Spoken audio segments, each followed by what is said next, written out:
Dear students, welcome to the class. तो आज के सेशन की शुरुआत करेंगे हम लोग इलेक्ट्रिकल एनर्जी, यानी किसी सर्किट में इलेक्ट्रिक एनर्जी कैसे फाइंड आउट करेंगे और उसका फार्मूला क्या होगा, वो चीज़ आज हम लोग डिस्कस करेंगे।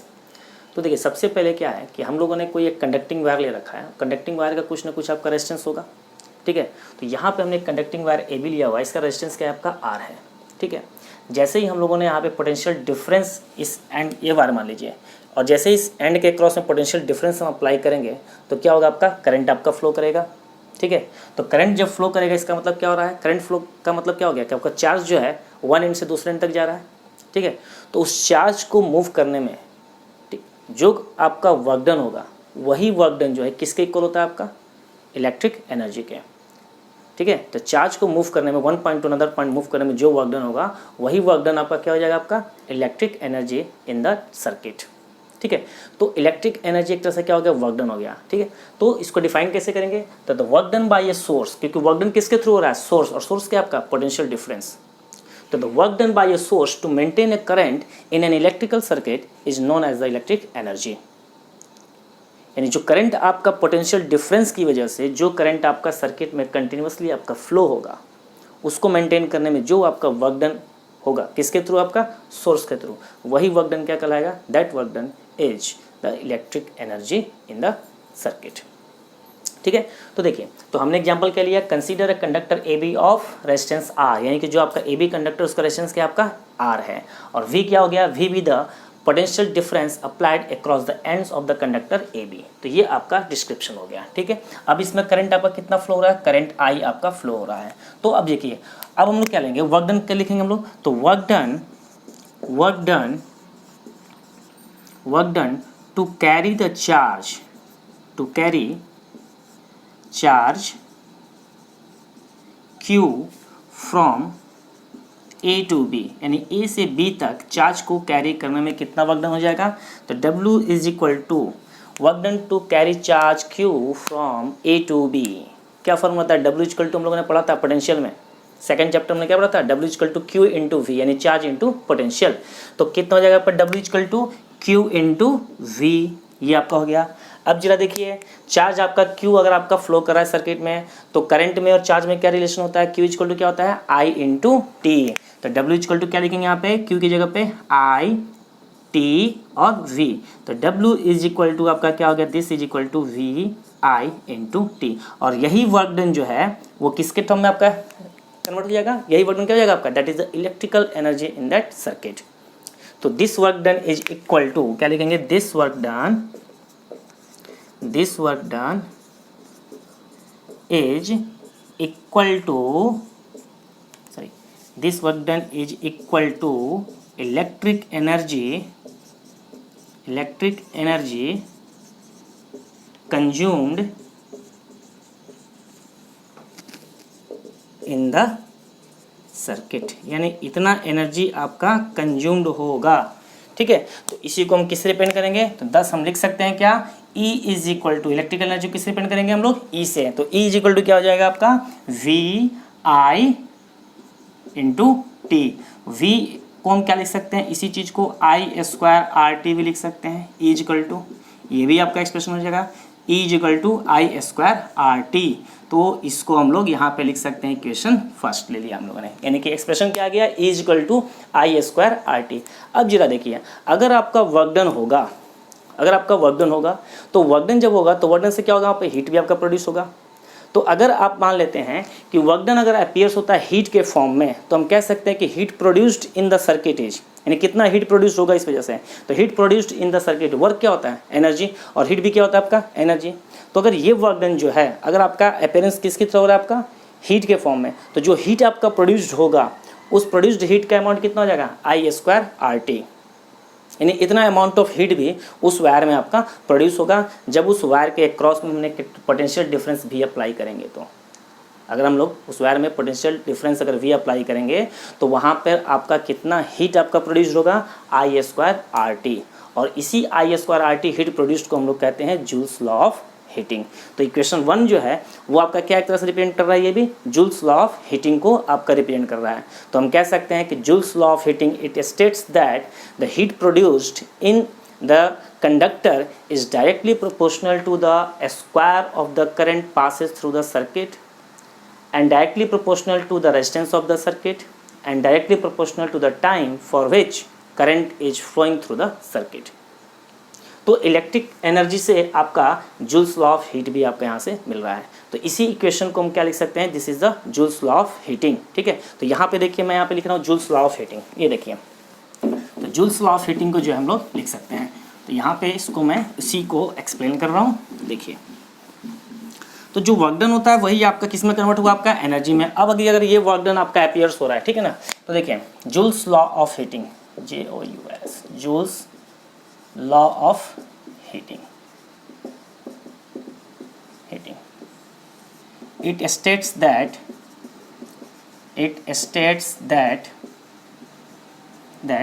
when electric current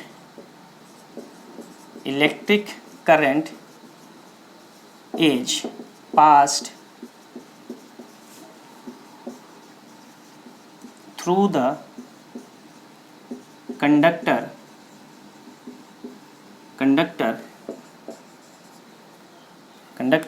comma the heat produced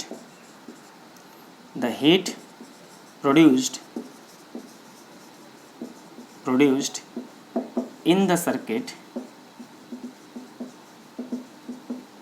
is directly proportional to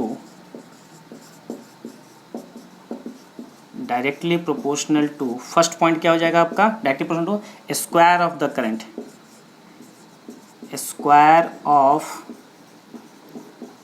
the current, flowing through the circuit,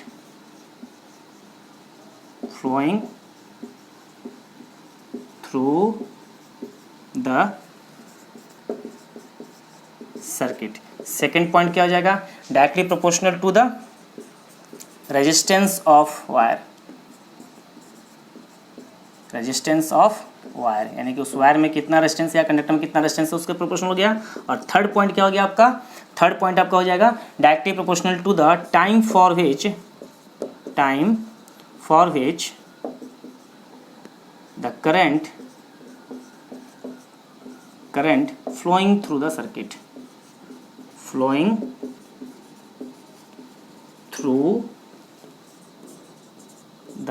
circuit, भी कह सकते हैं और इसको कंडक्टर भी कह सकते हैं, थ्रू द कंडक्टर, यानी इन तीनों चीज पे डिपेंड करेगा। तो इस तरीके से हम क्या लिख सकते हैं, heat produced H is equal to क्या हो जाएगा, I²RT जूल, इसी को क्या लिख सकते हैं हम, जूल।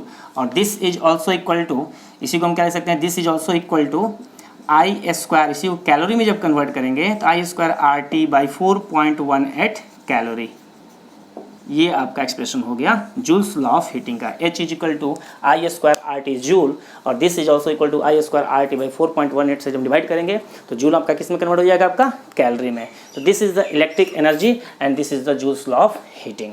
यानी Joule's law of heating states that the heat produced in the wire is directly proportional to the square of the current passing through the circuit and directly proportional to the resistance of the wire and directly proportional to the time for which the electric current flowing through the circuit। इन तीन चीज़ों पे आपका depend करता है। तो H is equal to I²RT joule और इसी को कन्वर्ट करें किसमें, 4.18 से डिवाइड कर देंगे, this is the calorie.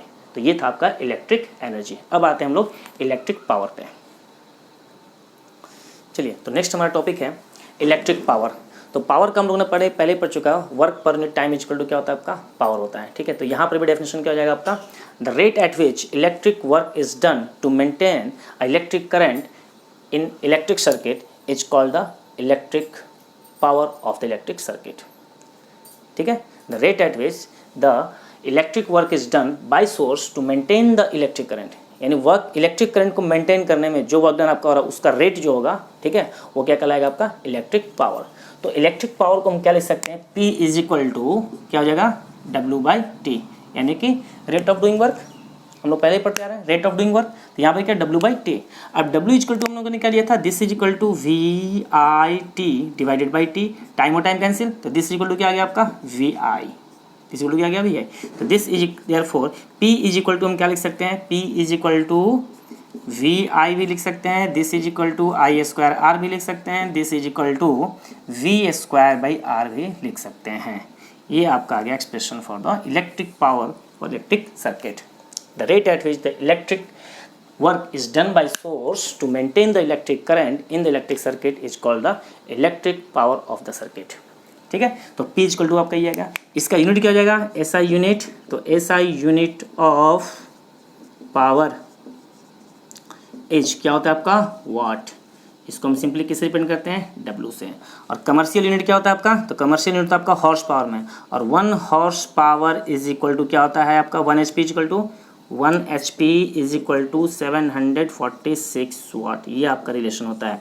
This is the commercial unit of power. Commercial unit क्या होता है आपका हॉर्स पावर, और ऐसा यूनिट क्या आपका वाटेज में हो गया। तो 1 HP इक्वल टू क्या रिलेशन होता है 746 वाट। तो ये आपका हो गया इलेक्ट्रिक पावर। सिंपली हम कह सकते हैं रेट ऑफ डूइंग वर्क, तो W by T, W equal to क्या था इसमें V I T upon T, T और T cancel, V I, V को हम क्या ले सकते हैं I into R, this is the I square R, V को हम क्या ले सकते हैं आई अपॉन आर, तो ये सॉरी वी आई को लिख सकते हैं वी बाई आर, तो वी स्क्वायर बाई आर हो गया। तो this is the expression for electric power. चलिए, तो नेक्स्ट हम लोग उस पर एक न्यूमेरिकल हम लोग लेते हैं। न्यूमेरिकल है आपका which of the two has greater resistance of 1 kilowatt heater और 100 watt tungsten bulb, both marked for 230 volt. यानी कि आपके पास दो इक्विपमेंट हैं, एक आपके पास है 1 किलोवाट का हीटर है और एक आपके पास टंगस्टन बल्ब है जिसका वाटेज आपका दिया हुआ 100 वाट। दोनों का वोल्टेज रेटिंग कितना दिया हुआ आपका 230 वोल्ट। तो क्वेश्चन ये कह रहा है कि इन दोनों में से किसका रेजिस्टेंस आपका ज़्यादा होगा। ठीक है, ये आपको कैलकुलेट करना है। दो आपके पास इक्विपमेंट है, एक आपका हीटर है, दूसरा आपका टंगस्टन बल्ब है। हीटर का वाटेज आपका दिया हुआ 1 किलोवाट और आपका बल्ब का वाटेज दिया हुआ है 100 वाट, और दोनों का वोल्टेज रेटिंग सेम है। तो आपको ये कैलकुलेट करना है कि बल्ब का रेजिस्टेंस ज़्यादा होगा या आपका हीटर का रेजिस्टेंस ज़्यादा होगा, ये आपको फाइंड आउट करना है। तो चलिए, तो सबसे पहले जो भी चीज़ आपका दिया हुआ है आप इसको लिखिए। तो P1 is equal to 1 kilowatt, this is equal to 1000 watt. Second power हम टंगस्टन के लिए लेते हैं, इसका कितना दिया हुआ है 100 वाट, और वोल्टेज V इक्वल टू दोनों के लिए क्या दिया हुआ है कॉमन 230 वोल्ट। आपको क्या निकालना है R1 इज इक्वल टू वाट और R2 इज इक्वल टू वाट, और दोनों को निकाल कर कंपेयर करना है किसका वैल्यू ज़्यादा है और किसका वैल्यू आपका कम है, ये चीज़ आपको कैलकुलेट करना है। तो चलिए देखिए, तो हम लोग क्या देखे थे, पावर का formula P is equal to V square upon R, ये हम लोगों ने देखा था P is equal to V square upon R. अब जरा देखिए वी स्क्वायर, ठीक है, हमें क्या कैलकुलेट करना है R, तो R इज इक्वल टू क्या हो जाएगा आपका वी स्क्वायर बाई पी, ये आपका हो जाएगा। चलिए, तो यहाँ से हम कैलकुलेट करेंगे क्या R1 इक्वल टू, तो therefore R1 is equal to 230 का स्क्वायर, और इसके कॉरस्पॉन्डिंग क्या लेंगे हम लोग P1, तो P1 कितना आपका 1000 वाट। इसको जब सॉल्व करेंगे तो दिस इज इक्वल टू आपका आ जाएगा 52.9 ओम।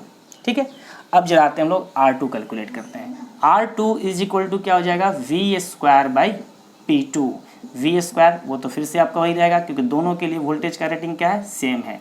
P2 कितना दिया हुआ 100 वाट, दिस इज इक्वल टू जब यहाँ पे 1000 आया था तो 52.9, तो 100 है तो क्या हो जाएगा 529 ओम। अब आप देख के बताओ दोनों में से कौन सा वैल्यू ज़्यादा है आपका, तो R2 का वैल्यू ज़्यादा है। तो R2 का मतलब किसका resistance, that is the resistance of tungsten bulb. तो क्या लिखेंगे, therefore tungsten bulb has greater resistance,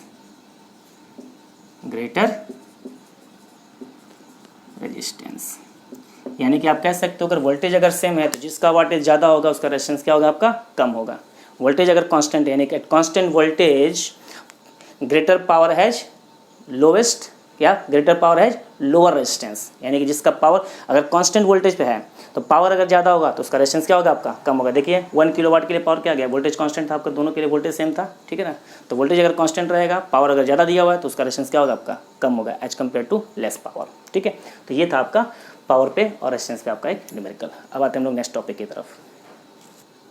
चलिए, तो नेक्स्ट टॉपिक हमारा है combination of resistors. Combination of resistors में जैसा हम लोगों ने कॉम्बिनेशन ऑफ कैपेसिटर्स में भी देखा था सीरीज और पैरेलल कॉम्बिनेशन, तो ठीक वही चीज़ आपका यहाँ पे रजिस्टर के लिए भी कॉम्बिनेशन ऑफ रजिस्टर में पहला आपका आएगा सीरीज और दूसरा आएगा आपका पैरेलल। तो पहले सबसे पहले हम लोग सीरीज कॉम्बिनेशन को हम लोग स्टडी करते हैं। सीरीज कॉम्बिनेशन क्या है? जो डेफिनेशन आपका कैपेसिटर के लिए था वहाँ पे क्या था आपका कि सारे में चार्ज आपके सेम होना चाहिए, और यहाँ पे क्या कंडीशन है, चार्ज की जगह पे क्या आ जाएगा आपका करंट, क्योंकि करंट का मतलब क्या है, फ्लो ऑफ चार्ज ही है। ठीक है, तो 2 or more resistors are said to be connected in series if the same amount of current is passed through the each registers when some potential difference is applied across the combination of these registers। जैसे यहाँ पे 3 resistance R1, R2, R3 आपके लिए हुए हैं, R1, R2 और R3, ये तीनों आपके सीरीज में कहलाएंगे। लेकिन कब कहेंगे, जैसे इस कॉम्बिनेशन के बीच में हमने यहाँ पे एक पोटेंशियल डिफरेंस अप्लाइड किया हुआ है, और इन सभी में करंट क्या होना चाहिए आपका, सेम करंट फ्लो होना चाहिए। तो 2 or more resistors are said to be connected in series if the same amount of current passes through each register when some potential difference applied across the combination of the registers। यानी कि जैसे हम लोगों ने V voltage potential difference या voltage हमने apply किया इस कॉम्बिनेशन में, तो सभी में क्या जाना चाहिए आपका, सेम करंट जाना चाहिए। तब हम कहेंगे क्या कि these resistors are connected in series. और कैपेसिटर में क्या था, वहाँ पे चार्ज सब पे क्या था आपका, सेम फ्लो करता था। तो चार्ज, फ्लो ऑफ चार्ज को ही क्या तो कहते हैं हम लोग, करंट कहते हैं। तो कहने का मतलब ये हुआ कि सीरीज में कहलाएंगे, इसका मतलब होना चाहिए कि करंट आपका सभी में क्या होना चाहिए, आपका सेम होना चाहिए। करंट सेम होगा तो पोटेंशियल डिफरेंस लेकिन क्या हो जाएगा, हर एक में अलग अलग हो जाएगा। इसलिए यहाँ पे क्या लिखा हुआ है, V1 is the potential difference across the resistance R1, V2 be the potential difference across the resistor R2, V3 be the potential difference across the resistor R3। यानी कि रेजिस्टेंस R1 के अक्रॉस में कितना ड्रॉप हो रहा है, V1 का, R2 में कितना ड्रॉप हो रहा है, V2 का, R3 में कितना हो रहा है आपका, V3 का, और करंट सभी में क्या आपका सेम है। तो हम यहाँ पे लिख सकते हैं, आप इसको तो लिख सकते हो कि let R1, R2, R3 be the 3 resistance and V1, V2, V3 be the potential difference across the given resistance respectively and I be the total current. तो यहाँ पे लिख रहे हैं हम लोग, let R1, R2, R3 be the 3 resistance and V1, V2, V3 be the potential difference, PD, potential difference across R1, R2 and R3 respectively। ठीक है, let I be the current flowing through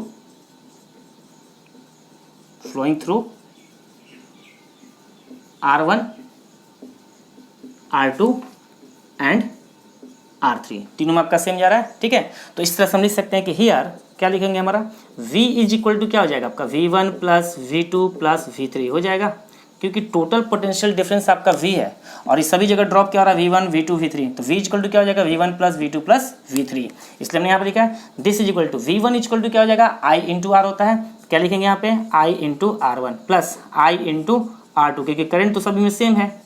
ठीक है, तो this is equal to I यहाँ सब common लोगे तो क्या हो जाएगा, R1 plus R2 plus R3। तो इसको आप ले लो इक्वेशन फर्स्ट, ये आपका हो गया V का एक्सप्रेशन। अब जरा देखिए, अब इसी को हम रिप्लेस कर रहे हैं एक कॉमन से। ठीक है, तो यहाँ पे लिखेंगे क्या, let RS be the equivalent resistance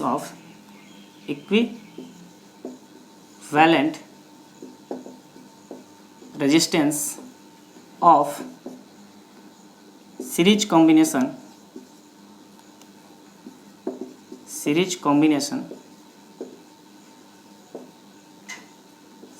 combination of R1, R2 and R3, then क्या हो जाएगा आपका, इसका सर्किट डायग्राम अगर कन्वर्ट करें तो इस तरह से आपका हो जाएगा। इसको हम लिख सकते हैं ऐसे, मान लेते हैं कि तीनों के बदले हम लोगों ने एक ही ले लिया, क्या, RS से ले लिया, वोल्टेज तो वही रहेगा और करंट आपका यही रहेगा, I करंट फ्लो होगा। तो यहाँ पे क्या हो जाएगा, V is equal to I into RS हो जाएगा। इसको ले लीजिए आप इक्वेशन सेकंड। यानी कि हमने क्या किया, R1, R2, R3 कंबाइंड हमने इक्विवेलेंट मान लिया, क्या, एक सिंपल रेजिस्टेंस क्या ले लिया, RS ले लिया, सीरीज रेजिस्टेंस। ठीक है, तो V इक्वल टू क्या हो जाएगा आपका, IRS, ये वही V है जो ये V है, दोनों सेम ही आपका है। तो फ्रॉम इक्वेशन फर्स्ट और सेकंड को कंपेयर करेंगे तो क्या देखेंगे यहाँ पे, फ्रॉम फर्स्ट एंड सेकंड क्या हो जाएगा, IRS is equal to I into R1 plus R2 plus R3। तो therefore RS is equal to क्या आ जाएगा आपका, R1 plus R2 plus R3। इसका मतलब क्या हुआ कि this is the series combination या equivalent resistance of the series combination of resistance R1 R2 and R3। इसका मतलब ये हुआ सिंपल सा आप कह सकते हो कि अगर आपके सीरीज में रेजिस्टेंस हैं तो उनका इक्विवेलेंट रेजिस्टेंस क्या हो जाएगा, सिंपली आप उसको ऐड कर दीजिए, यानी RS equal to R1 plus R2 plus R3। तो मान लेते हैं कि अगर आपके पास n रेजिस्टेंस आपके कनेक्टेड है किसमें, सीरीज में, तो देखिए क्या लिखेंगे वहाँ पे कि इफ़, ठीक है ना, यहाँ पे क्या लिखेंगे हम लोग, अगर n रजिस्टर्स अगर आपके कनेक्टेड हैं सीरीज में तो क्या हो जाएगा आपका इक्विवेलेंट, आप लिखिए if n resistors are connected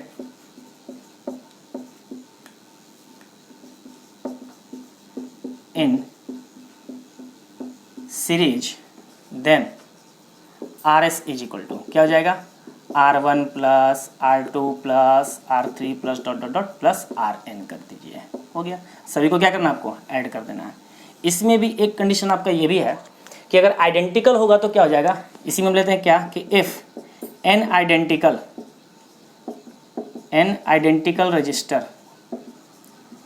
registers are connected in series,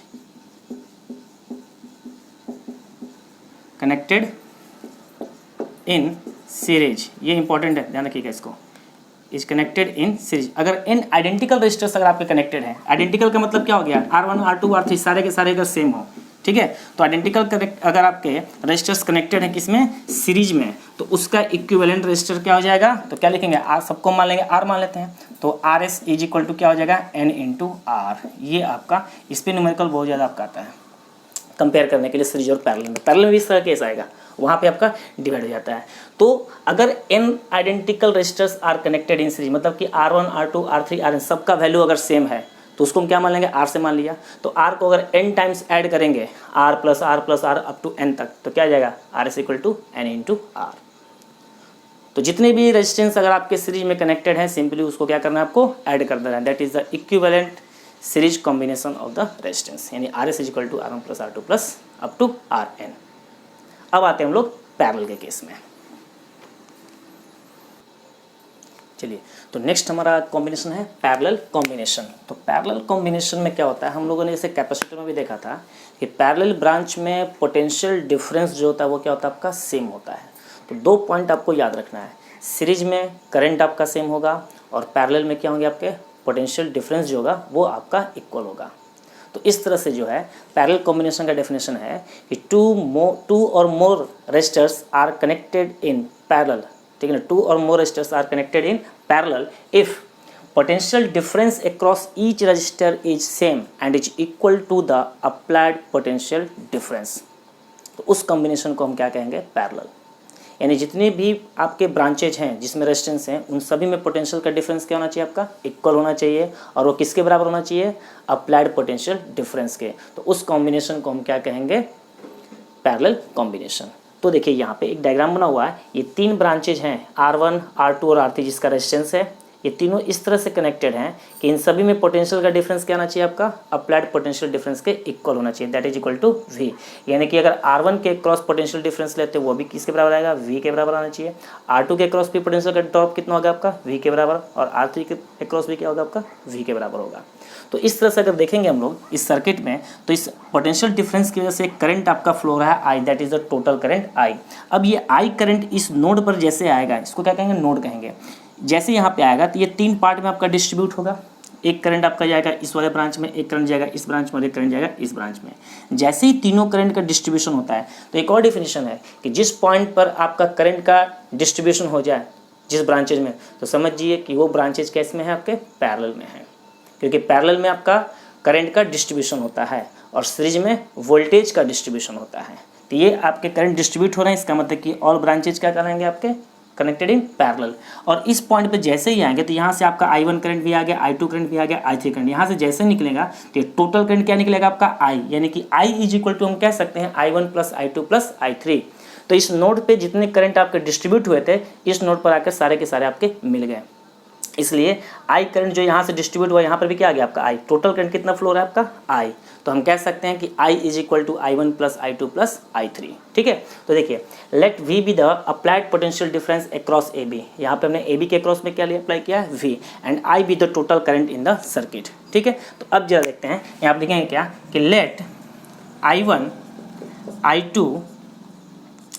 to and I three be the current flowing through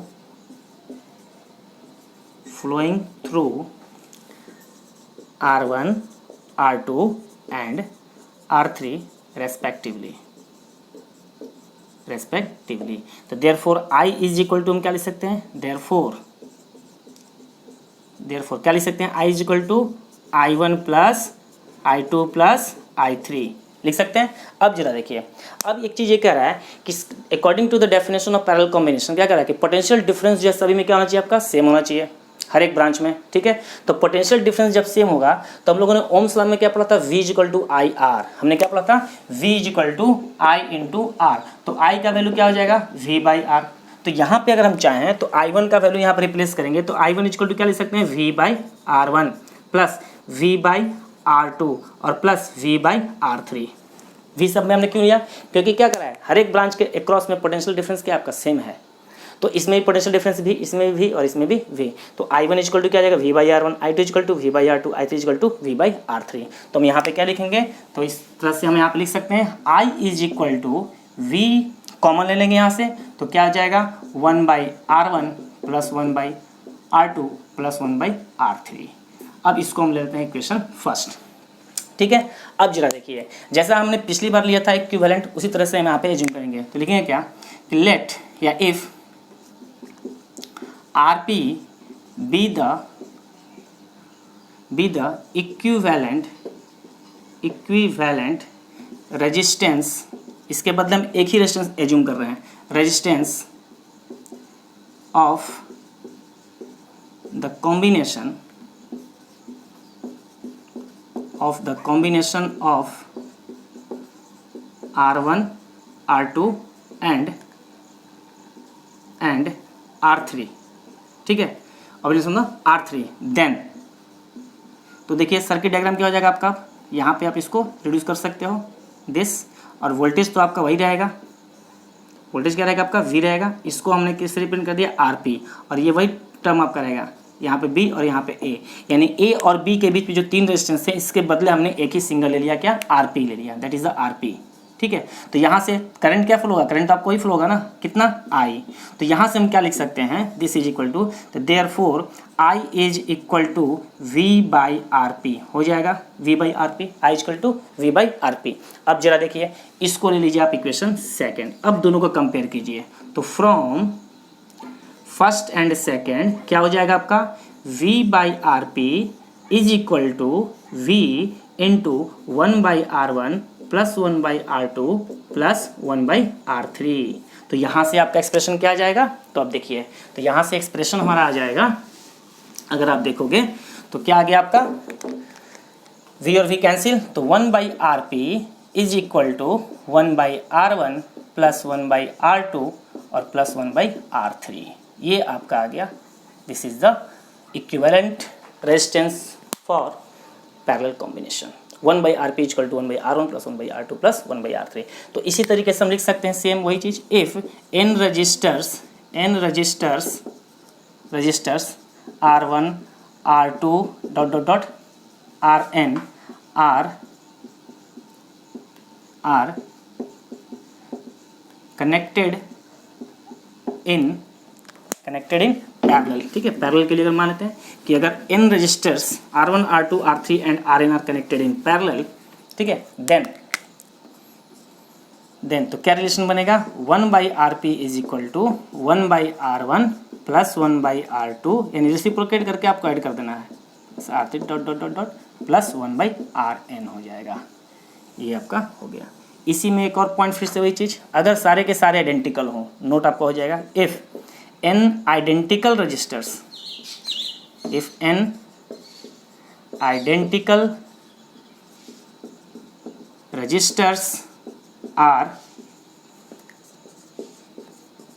connected in parallel, then क्या हो जाएगा आपका 1/Rp is equal to 1/R, सब आइडेंटिकल है तो सबको R ले लेंगे, 1/R प्लस कहाँ तक, अप टू n तक, तो ये सारे के सारे n टाइम्स तक जा रहे हैं, तो 1/Rp इज इक्वल टू क्या हो जाएगा n/R, तो this therefore Rp is equal to क्या हो गया R/n।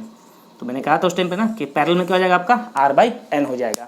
तो अगर n आइडेंटिकल आपके रजिस्टर्स कनेक्टेड है सीरीज में तो रिजल्टेंट क्या हो जाएगा आपका NR, और अगर n आइडेंटिकल रजिस्टर्स कनेक्टेड हैं पैरेलल में तो क्या हो जाएगा आपका R/n हो जाएगा। तो इस तरह से हम कह सकते हैं कि सीरीज में आपका रेजिस्टेंस बढ़ जाएगा और पैरेलल में इक्विवेलेंट रेजिस्टेंस क्या हो जाएगा आपका डिक्रीज कर जाएगा।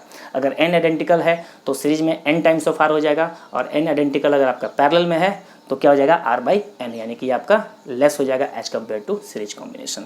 तो ये थे आपके सीरीज कॉम्बिनेशन और पैरेलल कॉम्बिनेशन के सर्किट, ठीक है। तो इसके बेस पे अब हम लोग जो है न्यूमेरिकल्स को आसानी से कर सकते हैं। एक चीज़ और ध्यान रखिएगा कि जब भी अगर आपका दो के लिए अगर लिखना हो, ठीक है ना, अगर मानते दो है कनेक्टेड, जैसे देखिए यहाँ पे आपको एक ड्रॉ करता हूँ, एक ये मान लीजिए और एक आप ये मान लो, ठीक है, ऐसे ऐसे कर दो, ऐसे कर दो, दिस इज R1 और R2 दोनों पैरेलल में है, तो डायरेक्ट हम इसका इक्विवेलेंट Rp इक्वल टू लिख सकते हैं ऐसे R1 R2 by R1 plus R2। Solve करोगे तो ये आपको शॉर्ट दो के लिए तो याद रखना ही पड़ेगा, ठीक है, R1 R2 by R1 plus R2, क्योंकि देखो इसको सॉल्व करोगे तो क्या आएगा, एलसीएम लोगे तो R2 plus R1 by R1 R2, reciprocate करोगे तो क्या हो जाएगा Rp equal to R1 into R2 by R1 plus R2। तो if two resistors are connected in series sorry parallel R equal to R1 into R2 by R1 plus R2।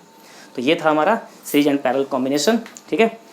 तो इसके base पर numericals और कुछ और topic के साथ next video में हम लोग मिलेंगे, तब तक के लिए धन्यवाद।